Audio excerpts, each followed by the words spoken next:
Hello and welcome to all our viewers in Nigeria and around the world to News Cycle on Global TV.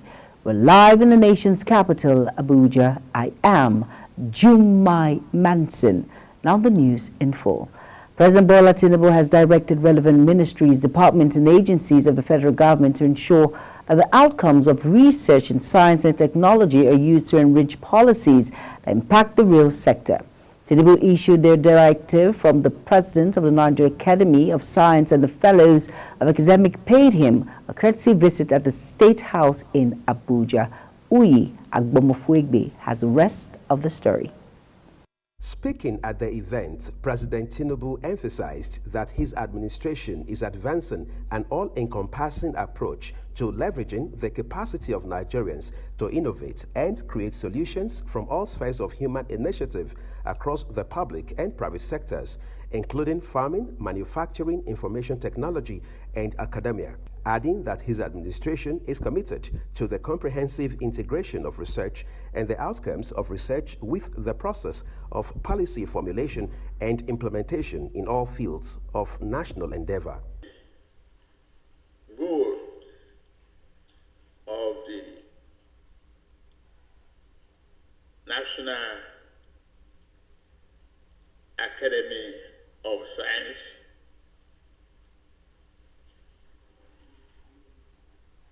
and funding for science and development. I am fully committed, and I work at it. And others, you bear witness to this. We have to work hard and plan well. During his investiture as the Grand Patron of Science by the Academy, the president said the pace of change around the world, reflected in some national and global challenges, requires more reliance on research for solutions and actionable data, especially in health and education. He therefore called on all relevant ministries to brace up and ensure that science research guides process development in relevant areas of advantage. I believe without great research and development, no nation can develop to achieve its desire. Paying attention to science and development is a commitment that I will continue to support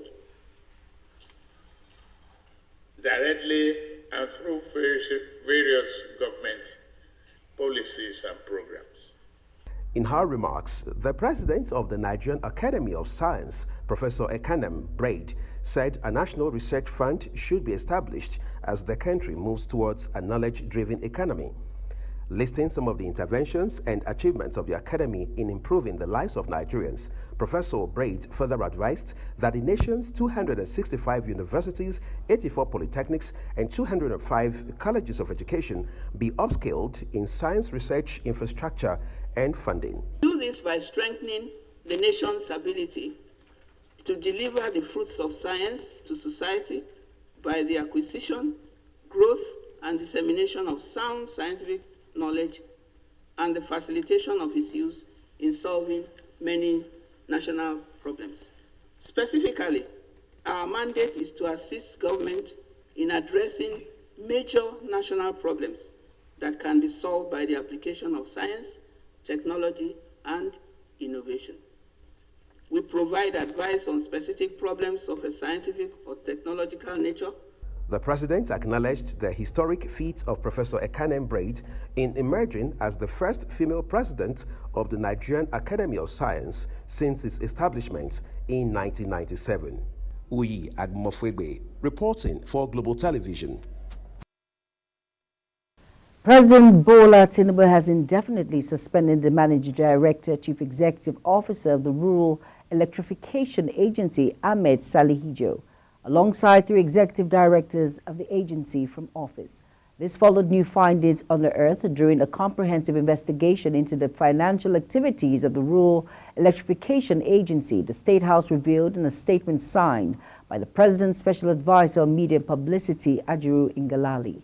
Aside from Salihijo, the president also suspended the Executive Director of Corporate Services, Olaniyi Nitofo, Executive Director Technical Services, Baraka Saujo, and Executive Director Rural Electrification Fund, Sa'adatu Balgori. The federal government inaugurated a committee for the implementation of the Onosoya report, which majorly recommends the merger of governments, ministers, departments, and agencies to cut costs of governance. The inauguration of the implementation committee followed the announcement by President Bola Tinubu-led federal government on February 28, 2024, that part of the recommendations in the 21-year-old Onosoya report would be implemented. The 800-page report recommended that 263 of the statutory agencies be slashed to 161.38 agencies be scrapped, 52 be merged, and 14 be reverted to departments and various ministries, amongst others. Senators have celebrated with their female legislators to commemorate International Women's Day. President of the Senate, Godswill Akpabio, suspended the plenary to celebrate women senators by cutting cake with the female senators to mark the International Women's Day. Reacting, Senator Mohammed Mongonu Borno State called for women inclusivity in governance. Kikelomo Okere tells us more. If we allow it to the normal course of events, it is very difficult for women to achieve par with men in decision-making process. So as legislators, as we celebrate the International Women's Day, we should have it at the back of our mind that women are grossly underrepresented in decision-making process, and it's a clarion call on us to take deliberate steps with a view to bringing about inclusivity in governance, particularly with regard to gender representation of women in governance. Also, Senator Idiat Oloronti Adebule from Lagos State described women as pillar for national development and urged institutions of governance to increase support for women in the country. However, I want to encourage women not to rest on their oars. Some have been out, they've contested, they've lost the election, and as such, they've withdrawn. This is not the time to withdraw. It is time to continue to push. And as long as we continue to push, by the grace of God, they will see the potential in you and give you the support that you need. The plenary was finally adjourned to next week after considering bills and motion on the floor. Kikelomo Okere, Global Television News. Women have been urged to take initiative and carve a path of empowerment that strengthens multidimensional inclusion. In a bid to close the gender gap, this was the focus of an event put together by women from a wide range of backgrounds to commemorate the 2024 International Women's Day. Sharon Ajay, who was there for Global Television, now tells us more. The event, hosted by Dr. Charity Akumbo to celebrate the creativity, resourcefulness, and accomplishment of women, built a narrative around the urgent need to evolve initiatives that align with this theme of the 2024 International Women's Day, which is Inspire Inclusion. Dr. Charity commended women for their resilience and the impact they make in all various fields of endeavor, urging them to stay focused while making a difference globally. We're also trying to encourage women to get involved in whatever is going on in the society, in the workplace, and in their private lives and in their homes. That's why you've seen that we brought together a lot of personalities from different fields, in business, in health, in policies that concern women, and professionalism, ethics at work, because we want women to get the information, all the information they need that will make them a better woman. So to also fight against stereotype and gender inequality.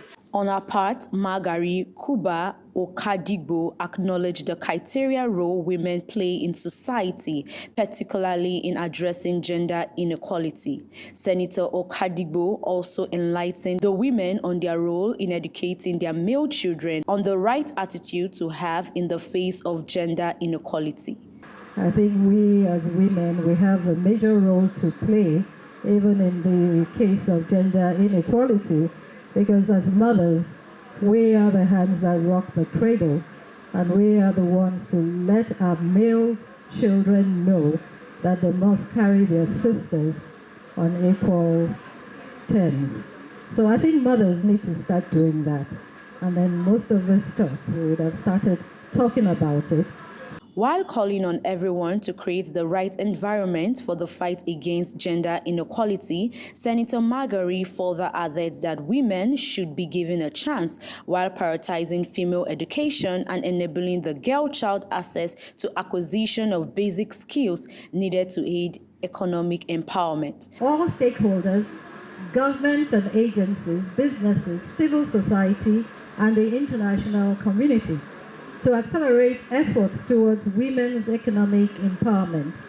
We must create an enabling environment that promotes gender equality and provides women with equal opportunities to thrive and succeed.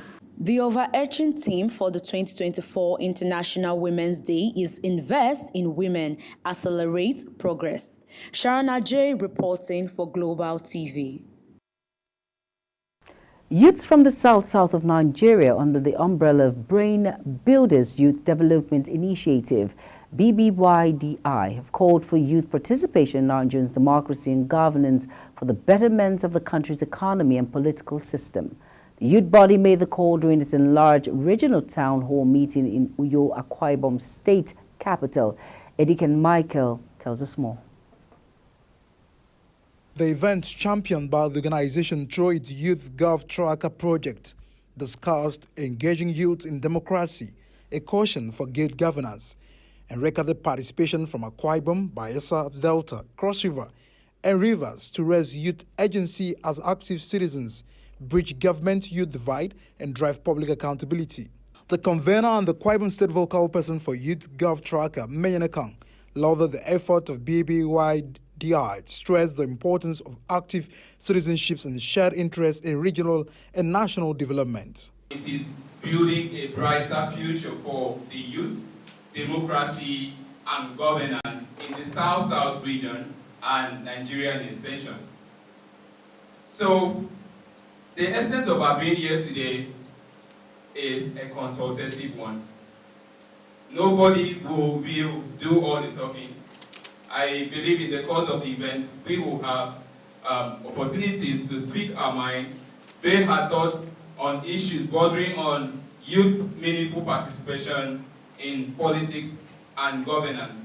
And this is us moving toward the direction of bridging the gap between the governors in South-South region, elected officials, and young people. In his keynote address, Udeme O'Connor said youth must know that they will keep getting sidelined and kept out of governance if they do not take action and make meaningful contributions. There is a place that you would have worked towards forestalling this thing happening, and then you wait for the thing to happen and then you begin to pray about it. Truth is, bad leadership cannot be prayed away. It won't. And so if we do not rise to the occasion, take part in the decision-making process, determination of outcomes, all the way down to unit levels, to ward levels, politics at the very local levels of it. It simply means that we're going to continue to lament, complain, and whine over bad leadership. But what did you do to forestall it? What did you do to make sure that we enthrone purposeful leadership? The South-South Regional Town Hall meeting also exposed participants to actionable steps, such as engaging with the Youth Gov Tracker and other resources and tools, including the Office of the Citizens Accountability Toolkit, and many of possible commitment as launched and circulated for civic engagement and government accountability, among other highlights. Edikan Michael, reporting for Global TV News. The National Broadcasting Commission has filed an appeal against the ruling of the Federal High Court, which dismissed the Commission's motion to set aside a May 2023 judgment restraining it from imposing fines on radio and television stations. The foreground notice of appeal filed by NBC's lead counsel, Babajide Kosu-San, complained about the decision of the lower court, which asked the appellant to set aside the earlier judgment. An Abuja-based lawyer, Noah Ajeri, in a suit instituted on behalf of the Media Rights Agenda, had challenged the powers of the NBC to fine broadcasters following the imposition of 500,000 naira fine each on 45 broadcast stations for the alleged contraventions of the Nigerian Broadcasting Code in 2019. Given his ruling, Justice James Omotosho held that only courts of law are empowered to impose sanctions for criminal offences, noting that NBC was neither a court nor a judicial tribunal to make pronouncements on the guilt of broadcast stations notwithstanding the NBC Code, thereby violating the Constitution. The Speaker and member of the Kano State House Assembly have been ordered by Kano State High Court to halt their efforts to amend the Kano State Judiciary Funds Management Law 2022, the Kano State Pension and Gratuity Amendment Law 2023, and the Kano State House of Assembly Service Commission Amendment Law 2021. While the motion is being heard and decided upon, Judge Usman Malam Na'aba of the Kano State High Court granted the expert order after considering the application of M.I. Umar, the appellant counsel, and a 19-paragraph affidavit that was duly sworn to by Sule Aliyu and Mantari Rabiu, the chairman and secretary respectively of the Judiciary Staff Union of Nigeria's Kano State branch. The respondents in the suit are the Governor of Kano State, the Attorney General and Commissioner of Justice, the Kano State House of Assembly, the Speaker, the Deputy Speaker, the Majority Leader, and the Minority Leader. Nigeria is to become the first country to receive a groundbreaking new Men5 vaccine aimed at combating meningitis outbreak in the country. According to Global Alliance for Vaccines and Immunizations, Gavi, on its official website, the vaccine shows promise in combating the current meningitis C outbreak in the country. The potentially fatal illness impacting the protective membranes around the brain and spinal cord poses a significant danger in regions like Africa. Gavi said the vaccine developed through a remarkable 13-year collaboration between PATH and the Serum Institute of India, with support from the UK government, targeted 5 mainstreams of meningitis, including the exclusive serogroup X.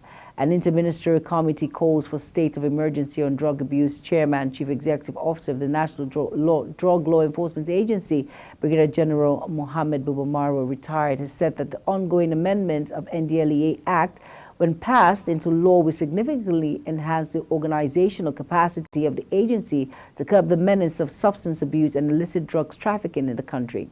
Maro stated this while making his remark at the opening ceremony of the Interministerial Committee IMC on Drug Control meeting in Abuja, while acknowledging the tremendous work of the IMC in the implementation of the National Drug Law Control Master Plan NCMP 2021-2025. He said the collaboration from stakeholders towards achieving the stated goals of NDCMP is also deserving of appreciation. He outlined some of the activities and achievements of NDLEAs in 2023 in line with the National Action Plan of Drug Control. Police operatives attached to Inspector General of Police Intelligence Response Team, IRT, and Special Tactical Squad, STS, have arrested a notorious armed manufacturer and Abuja most wanted female-dominated One Chance cartel. Addressing newsmen in Abuja while parading 26 suspects, the force's public relations officer, ACP Olumuyiwa Adejobi, stated that the arrest was made in response to the urgent need for highlighted security measures nationwide. You're watching News Cycle, coming to you live from Nigeria's capital, Abuja. We're on Star Times channel 276. Kindly follow us on all social media platforms at Global TV and other handles now showing on your screen. Moving now on the foreign decks, the U.S. military will construct a port in Gaza to get more humanitarian aid into the territory by sea. President Joe Biden has announced the temporary port will increase the amount of humanitarian assistance to Palestinians by hundreds of additional truckloads per day, officials say. However, Biden said the initiative will not include U.S. troops on the ground in Gaza. The UN warns that a quarter of the population is on the brink of famine.